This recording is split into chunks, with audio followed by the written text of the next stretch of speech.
يعني انت بدل اروح أنا لو بدي أسوي هيك بطلع بنفج. כך נשמע הרוצח נשאת מלחם בחקירתו במשטרה בשנת 2007, 9 שנים לפני שיצא למסע הרצח בתל אביב עם נשקו של אביו. הרעיון כך נראה כבר עלה במוחו. أنا لو بدي أسوي هيك بطلع بنفج. أنا أبوي مسلح، عندنا سلاح في الدار عم. في سلاح في الدار بكيت بتضرب شوي. ليش نشك؟ מלחם נעצר לאחר שתקף חייל בצומת כרכור. מלחם, אתה זוכר אותי? תערפני? שלום. שואלת מי אני? حكيت אותי. وين? נטל ממנו את נשקו ואף כיוון אותו לעברו.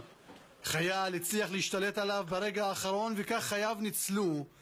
מלחם הצעיר אז בן 23 נעצר ונלקח לחקירה שכבר בה ניתן היה להבחין באופיו האלים וקר הרוח. בתכלס, מה רצית לעשות?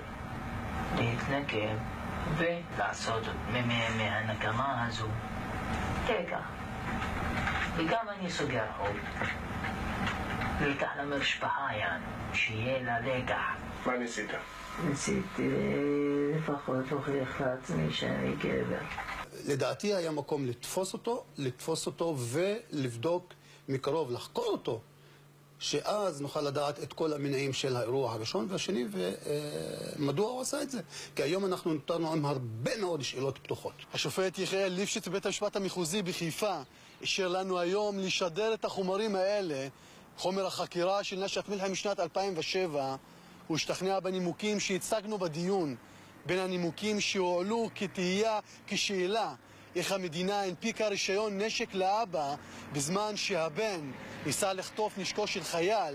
הוא גם תקף שוטר בניידת משטרה בזמן השחזור והמשיך בחדר החקירות וניסה לחטוף את נשקו של החוקר. תעמוד, בוא נשים עליו הזיקוי.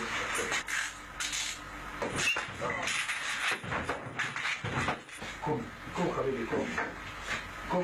אחרי אותה תקרית החוקרים כבר לא לקחו יותר סיכונים. אני מנסה לסדר את העסקים כי הידיים שלי חתוכים. انه حاولت تاخذ الشرطي بعمر الفرد ذكي هذا الشيء ولا لا؟ شو ذكي هذا الشيء ولا عم تكذب؟ שני שוטרים אף ישבו מאחוריו כדי לוודא שלא יתקוף. בדקו שוב ושוב את אזיקיו. شو بالضبط هذا ما بعرفش. في وقت اروح برا عند פסיכיאטר. על פי חלק מחוקריו, מלחם היה מתוחכם, אלים ואדיש. هو بس هيك استعمل بدي كده شو استعمل يعني؟ ليش؟ كله הוא שינה את גרסתו מספר פעמים. תחילה טען שפעל בנקמה על הרג בן דודו מירי שוטר. תיקח טיפה שמאלה, פחות או יותר במצב הזה, אפילו תתקרב טיפה. מאוחר יותר טען כי המניע היה בכלל מצוקה כלכלית. كل اللي صار شو اللي صار؟ انه انا ما بعرف شو بصير معي امراض. انا من يوم ما انحنيت من الحبس الاولى شو صار؟ فتت فيديو. شو؟ فتت فيديو. التغير بتعدل لي في شغله الصراحه يعني في اشياء انا مش قادر. גם לאחר שהשתחרר שב מלחם לסורו כשנטל את נשקו של אביו כדי לאיים על שכן. התמונות האלה מחדר החקירות והתנהגותו לאורך השנים מעלה שוב את השאלה כיצד לא נשאר על הכוונת של מערכת הביטחון.